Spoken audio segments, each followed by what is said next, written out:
Cookie Mischief Classroom 2 story time. Today's story is one of my favorite stories. It's called Flat Stanley. And this is a chapter book. So I'm going to read one chapter at a time so we really get to understand each chapter before moving on. And for the first chapter, what I want you to be able to answer at the end of the chapter is what happens to Flat Stanley. And the reason why I want you to remember that and to think about that is because you're going to get a special surprise in the mail. And I want you to have read this story so that you can go on adventures just like Flat Stanley. So here we go. Flat Stanley. Chapter 1, The Big Bulletin Board. Breakfast was ready. I will go wake the boys, Mrs. Lambchop said to her husband, George Lambchop. Just then, their younger son Arthur called from the bedroom he shared with his brother Stanley. Hey, come and look! Hey! Uh-oh, wonder if something's happened to Stanley. Mr. and Mrs. Lambchop were both very much in favor of politeness and careful speech. Hay is for horses, Arthur, not people, Mr. Lambchop said as they entered the bedroom. Try to remember that. Excuse me, Arthur said, but look! He pointed to Stanley's bed. Across it lay the enormous bulletin board that Mr. Lambchop had given the boys a Christmas ago so that they could pin up pictures and messages and maps. It had fallen during the night on top of Stanley, but Stanley was not hurt. In fact, he would still have been sleeping if he had not been woken up by his brother's shout. What's going on here? He called out cheerfully from beneath the enormous board. Mr. and Mrs. Lambchop hurried to lift it from the bed. Heavens, said Mrs. Lambchop. Gosh, said Arthur, Stanley's flat. As a pancake, said Mr. Lambchop. Darnest thing I've ever seen. Let's all have breakfast, Mrs. Lambchop said. Then Stanley and I will go see Dr. Dan and hear what he has to say. In his office, Dr. Dan examined Stanley all over. How do you feel? He asked. Does it hurt very much? I felt sort of tickly for a while after I got up, Stanley Lambchop said, but I feel fine now. Well, that's mostly how it is with these cases, said Dr. Dan. Well, just have to keep an eye on this young fella, he said when he had finished the examination. Sometimes we doctors, despite all our years of training and experience, can only marvel at how little we really know. Mrs. Lambchop said she thought Stanley's clothes would have to be altered by the tailor now, so Dr. Dan told his nurse to take Stanley's measurements. Mrs. Lambchop wrote them down. Stanley was 4 feet tall, about a foot wide, and half an inch thick. Wow, this is a great story. Wonder what's going to happen in chapter 2. But right now, remember, I want you to think about what happened to poor Stanley. And why did that happen? So good luck figuring it out until chapter 2.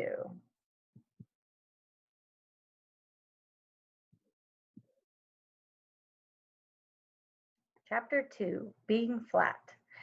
When Stanley got used to being flat, he enjoyed it. He could go in and out of rooms even when the door was closed, just by lying down and sliding through the crack.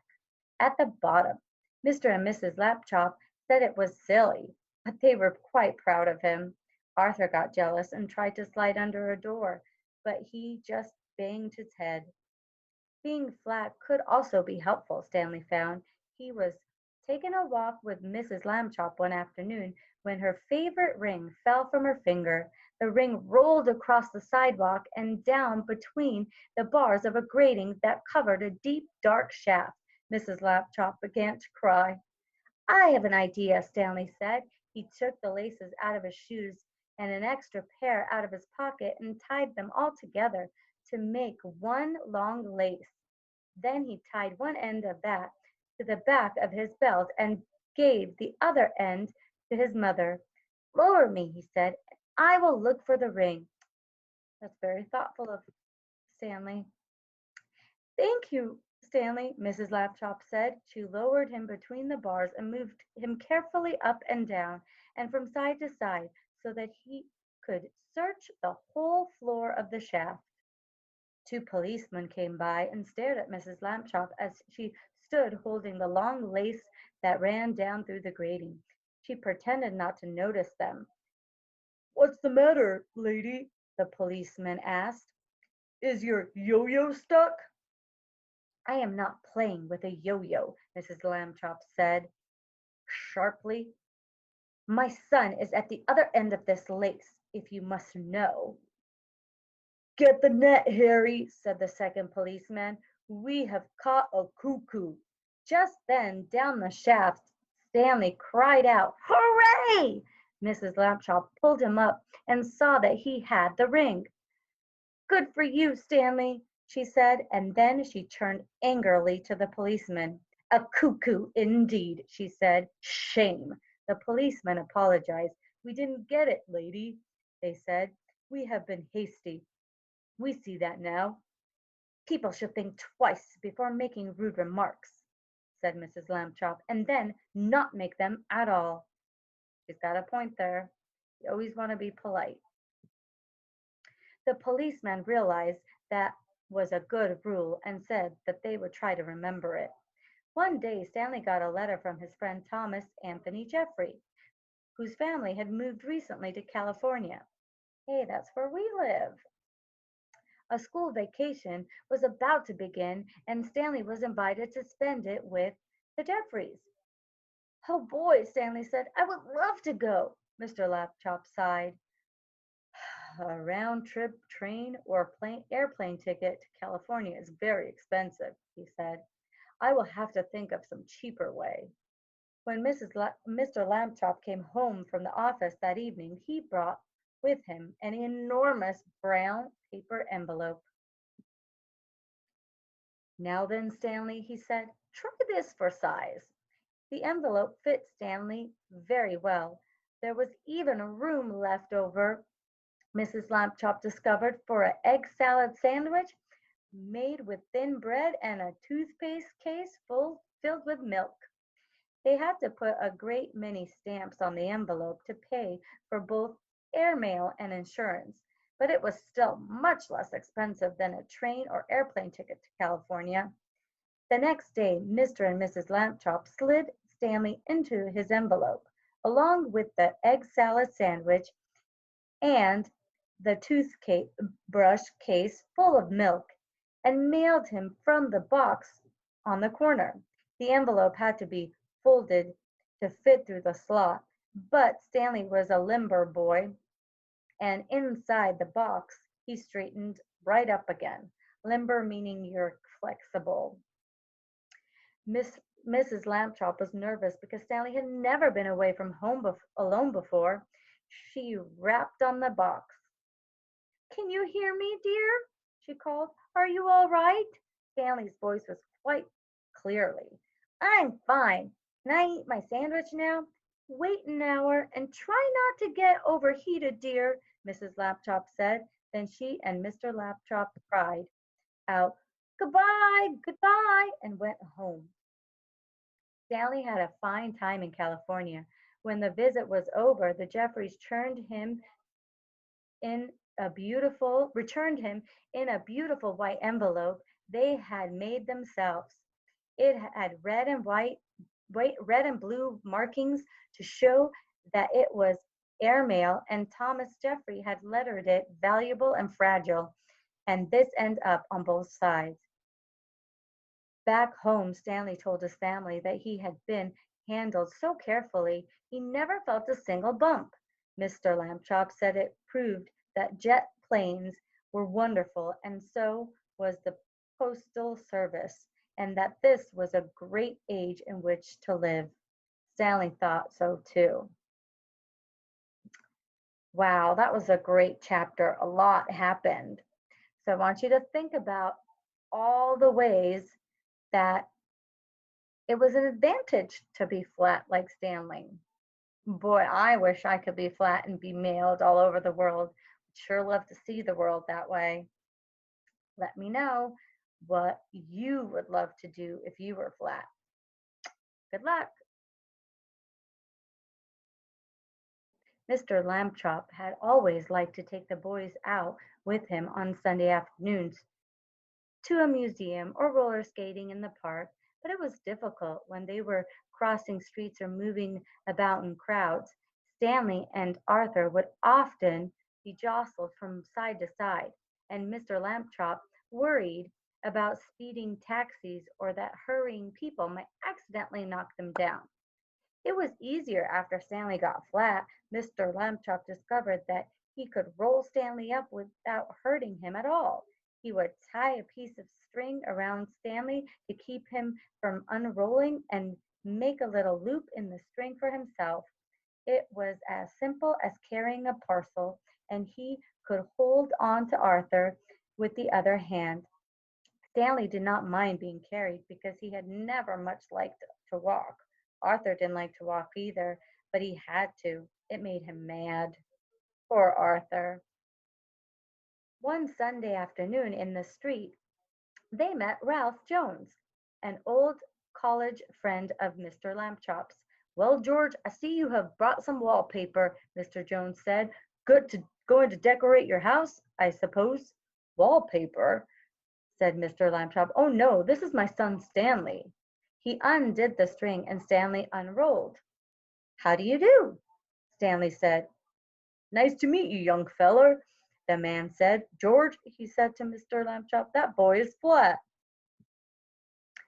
Smart, too, Mr. Lambchop said. Stanley is third from the top in his class at school. Phooey, said Arthur. I think Arthur's getting a little bit jealous. This is my younger son, Arthur, Mr. Lapchop said, and he will apologize for his rudeness. Arthur could only blush and apologize. Mr. Lapchop rolled Stanley up again, and they set out for home. It rained quite hard while they were on the way. Stanley, of course, hardly got wet at all, just around the edges, but Arthur got soaked. Late that night, Mr. and Mrs. Lambchop heard a noise out in the living room. They found Arthur lying on the floor near the bookcase. He had piled a great many volumes of the Encyclopedia Britannica on top of him. Put some more on me, Arthur said when he saw them. Don't just stand there, help me. Mr. and Mrs. Lambchop sent him back to bed, but the next morning they spoke to Stanley. Arthur can't help being jealous, they said. Be nice to him. You're his big brother after all. The next Sunday, Stanley and Arthur went to the park by themselves. The day was sunny, but windy too, and many older boys were flying beautiful, enormous kites with long tails made in all the colors of the rainbow. Arthur sighed. Some day, he said, I will have a big kite and I will win a kite flying contest and be famous like everyone else. Nobody knows who I am these days. Stanley remembered what his parents had said. He went to the boy whose kite was broken and borrowed a large spool of string. You can fly me, Arthur, he said. Come on. He attached the string to himself and gave Arthur the spool to hold. He ran lightly across the grass, sideways to get up speed, and then he turned to meet the breeze. Up, up, up went Stanley, up being a kite. He knew just how to manage on the gusts of wind. He faced full into the wind if he wanted to rise and let it take him from behind when he wanted the speed. He had only to turn his thin edge to the wind carefully a little at a time so that it did not hold him, and then he would slip gracefully down toward the earth again. Arthur let out all the string, and Stanley soared high above the trees, a beautiful sight in his red shirt and blue trousers against the pale blue sky. Everyone in the park stood still to watch. Stanley swooped right and then left in long, match swoops. He held his arms by his sides and zoomed at the ground like a rocket and curved up again toward the sky, the sun. He side slipped and circled and made figure eights and crossed like a star. Nobody has ever flown the way Stanley Lambchop flew that day. Probably no one ever will again. After a while, of course, people grew tired of watching, and Arthur got tired of running about with the empty spool. Stanley went right on, though, showing off. Three boys came up to Arthur and invited him to join them for a hot dog and some soda pop. Arthur left the spool wedged in the fork of a tree. He did not notice while he was eating the hot dog that the wind was blowing the string and tangled it around the tree.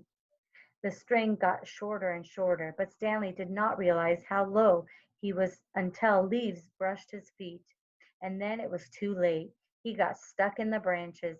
15 minutes passed before Arthur and the other boys heard his cries and climbed up to set him free. Stanley would not speak to his brother that evening, and at bedtime, even though Arthur had apologized, he was still cross. Cross means angry and kind of being not so nice. Alone with Mr. Lambchop in the living room, Mrs. Lambchop sighed and shook her head. You're at the office all day, having fun, she said. You don't realize what I'd go through with the boys. They're very difficult. Kids are like that, Mr. Lambchop said. Phases. Be patient, dear. And that's the end of chapter 3. This is getting exciting. So let me know, would you want to be a kite and flying through the air? How do you think that would make you feel? I don't know. I don't know if I would like that breeze or would I be too scared? I don't know. Good luck. Can't wait to hear what you have to say. I see, said Mr. Lambchop, reading the paper over his coffee cup, that still another painting has been stolen from the famous museum. It says here that Mr. O.J. Dart, the director, is at his wits' end. That means he's had it. He doesn't know what to do. Oh dear, are the police no help? Mrs. Lambchop asked. It seems not, said Mr. Lambchop. Listen to what the chief of police told the newspaper. We suspect a gang of sneak thieves. These are the worst kind. They work by sneakery, which makes them very difficult to catch. However, my men and I will keep trying. Meanwhile, I hope people will buy tickets for the policeman's ball and not park their cars where signs say don't. The next morning, Stanley Lambchop heard Mr. Dart talking to his wife in the elevator. These sneak thieves work at night, Mr. Dart said. It is very hard for our guards to stay awake when they have been on duty all day, and the famous museum is so big we cannot guard every picture at the same time. I fear it is hopeless, hopeless, hopeless. Suddenly, as if an electric light bulb had lit up in the air above his head, giving out little shooting lines of excitement, Stanley Lambchop had an idea. He told it to Mr. Dart. Stanley, Mr. Dart said, if your mother will give her permission, I will put you and your plan to work this very night. Mrs. Lambchop gave her permission, but you will have to take a long nap this afternoon, she said. I won't have you up till all hours unless you do. That evening, after a long nap, Stanley went with Mr. Dart to the famous museum. Mr. Dart took him into the main hall where the biggest and most important paintings were hung. He pointed to a huge painting that showed a bearded man wearing a floppy velvet hat playing a violin for a lady who lay on the couch. There was a half man, half horse person standing behind them, and three fat children with wings were flying around above. That, Mr. Dart explained, was the most expensive painting in the world. There was an empty picture frame on the opposite wall. We shall hear more about that later on. Ooh, wonder what's going to happen. Mr. Dart took Stanley into his office and said, "It is time for you to put on a disguise." "I already thought of that," Stanley Lamchop said, "and I bought one, my cowboy suit. It has a red bandana that I can tie over my face. Nobody will recognize me in a million years." "No," Mr. Dart said, "you will have to wear the disguise I have chosen." From a closet he took a white dress with a blue sash, a pair of shiny little pointed shoes, a wide straw hat with a blue band that matched the sash, and a wig and a stick. The wig was made of blonde hair, long and done in ringlets. The stick was curved at the top, and it, too, had a blue ribbon on it. "In this shepherdess disguise," Mr. Dart said, "you will look like a painting that belongs in the main hall. We do not have cowboy pictures in the main hall." Stanley was so disgusted he could hardly speak. "I will look like a girl. That's what I will look like," he said. "I wish I had never had my idea." But was a good sport, so he put on the disguise. Back in the main hall, Mr. Dart helped Stanley climb up into the empty picture frame. That's what the empty picture frame was for. Stanley was able to stay in place because Mr. Dart had cleverly put four small spikes in the wall, one for each hand and foot. The frame was a perfect fit. Against the wall, Stanley looked just like a picture. "Except for one thing," Mr. Dart said. "Shepherdesses are supposed to look happy. They smile at their sheep and at the sky. You're not happy, Stanley." Stanley tried not to get a far-away look in his eyes, and even to smile a little bit. Mr. Dart stood back a few feet and stared at him for a moment. "Well," he said, "it may not be art, but I know what I like." He went off to make sure that certain other parts of Stanley's plan were taken care of, and Stanley was left alone. It was very dark in the main hall. A little bit of moonlight came through the windows, and Stanley could just make out the world's most expensive painting on the opposite wall. He felt as though the bearded man with the violin and the lady on the couch and the half horse person and the winged children were all waiting, as he was, for something to happen. Time passed and he got tireder and tireder. Anyone would be tired this late at night, especially if he had to stand in a picture frame balancing on little spikes. Maybe he won't come, Stanley thought. Maybe the sneak thieves won't come at all. The moon went behind the cloud, and then the main hall was pitch dark. It seemed to get quieter, too, and with darkness there was absolutely no sound at all. Stanley felt the hair on the back of his neck prickle behind the golden curls of the wig. The creaking sound came from right out in the middle of the main hall, and even as he heard it, Stanley saw in the same place a tiny yellow glow of light. The creaking came again, and the glow got bigger. A trap door had opened in the floor, and two men came up through it into the hall. Stanley understood everything all at once. These must be the sneak thieves. They had a secret trap door entrance into the museum from outside. That was why they had never been caught, and now tonight they were back in to steal the most expensive painting in the world. He held very still in his picture frame and listened to the sneak thieves. "This is it, Max," said the first one. "This is where we art robbers pull a sensational job whilst the civilized community sleeps." Right, Luther, said the other man. In all this great city there is no one to suspect us. Ha ha, thought Stanley Lambchop. That's what you think. The sneak thieves put down their lantern and took the world's most expensive painting off the wall. What would we do? What would we do to anyone who tried to capture us, Max? The man asked. We would kill him. What else? His friend replied. That was enough to frighten Stanley, and he was even more frightened when Luther came over and stared at him.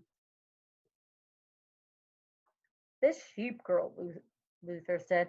I thought sheep girls were supposed to smile, Max. This one looks scared. Just in time, Stanley managed to get a faraway look in his eyes again and to smile, sort of. You're crazy, Luther, Max said. She's smiling, and what a pretty little thing she is, too. That made Stanley furious. He waited until the sneak thieves had turned back to the world's most expensive painting, and he shouted in his loudest, most terrifying voice, Police! Police! Mr. Dart, the sneak thieves are here! The sneak thieves looked at each other. Max, said the first one very quietly, I think I heard the sheep girl yell.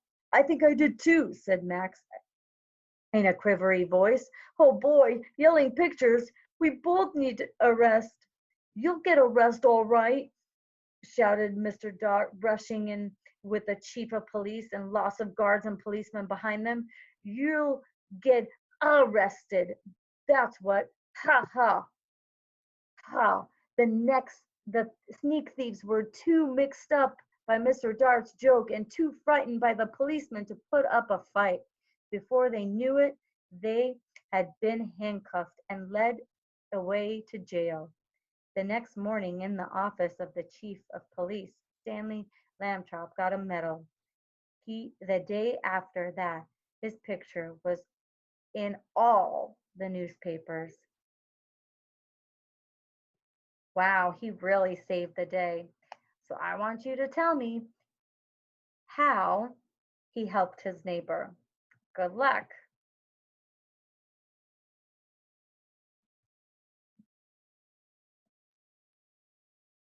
Chapter 5 Arthur's Good Idea.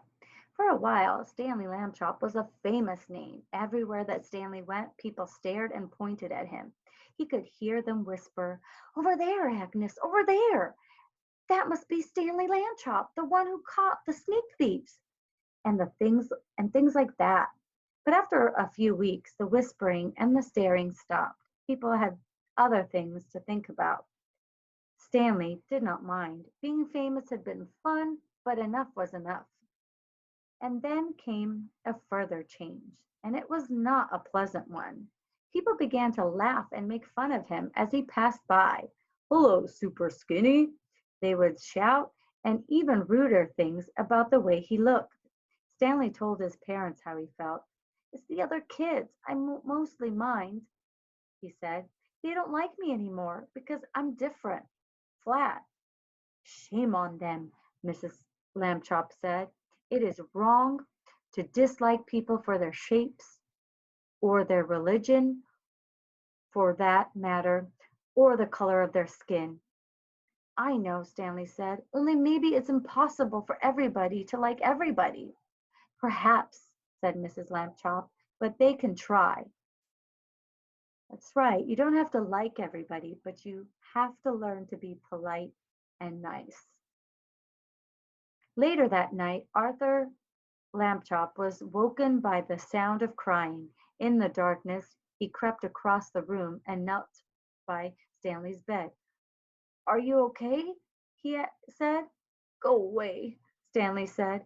Don't be mad at me, Arthur said. You're still mad because I let you get tangled the day you were on my kite, I guess? Skip it, will you? Stanley said. I'm not mad. Go away. Please let's be friends. Arthur couldn't help crying a little too. Oh, Stanley, he said, please tell me what's wrong. Stanley waited for a long time before he spoke. The thing is, he said, I'm just not happy anymore. I'm tired of being flat. I want to be regular shape again, like other people.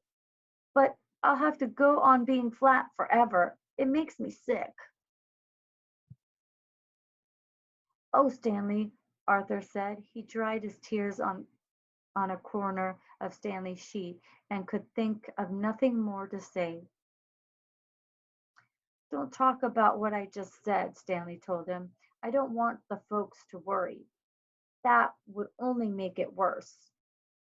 You're brave, Arthur said. You really are. He took hold of Stanley's hand. The two brothers sat together in the darkness, being friends. They were both still sad, but each one felt a little better than he had before. And then suddenly, though he was not even trying to think, Arthur had an idea. He jumped up and turned on the light and ran to the big storage box where toys and things were kept. He began to rummage in the box. Stanley sat up in bed to watch. Arthur flung aside a football and some lead soldiers and airplane models and lots of wooden blocks. And then he said, Aha! He had found what he wanted, an old bicycle pump. He held it up, and Stanley and he looked at each other. Okay, Stanley said at last, but take it easy. He put the end of the long pump hose in his mouth and clamped his lips tightly about it so that no air could escape. I'll go slowly, Arthur said. If it hurts or anything, wiggle your hand at me.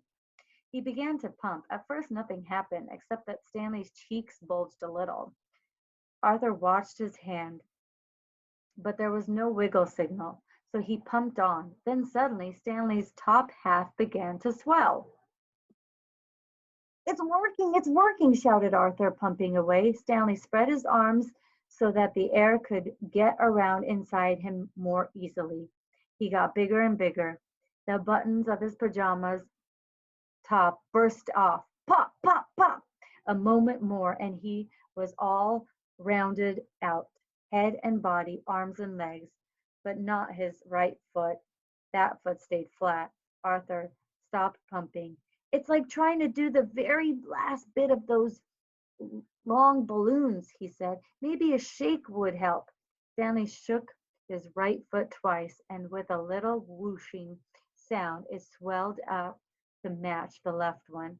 They stood, Stanley, there stood Stanley Lambchop as he used to be, as if he had never been flat at all.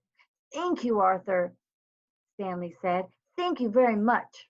The brothers were shaking hands when Mr. Lambchop strolled into the room with Mrs. Lambchop right behind him.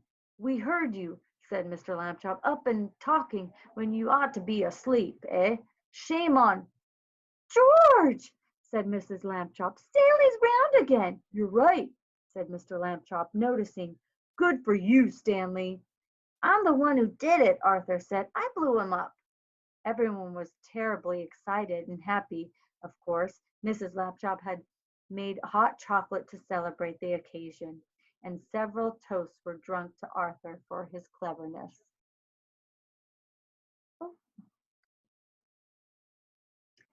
When the little party was over, Mr. and Mrs. Lambchop tucked the boys back into their bed and kissed them, and then they turned out the light.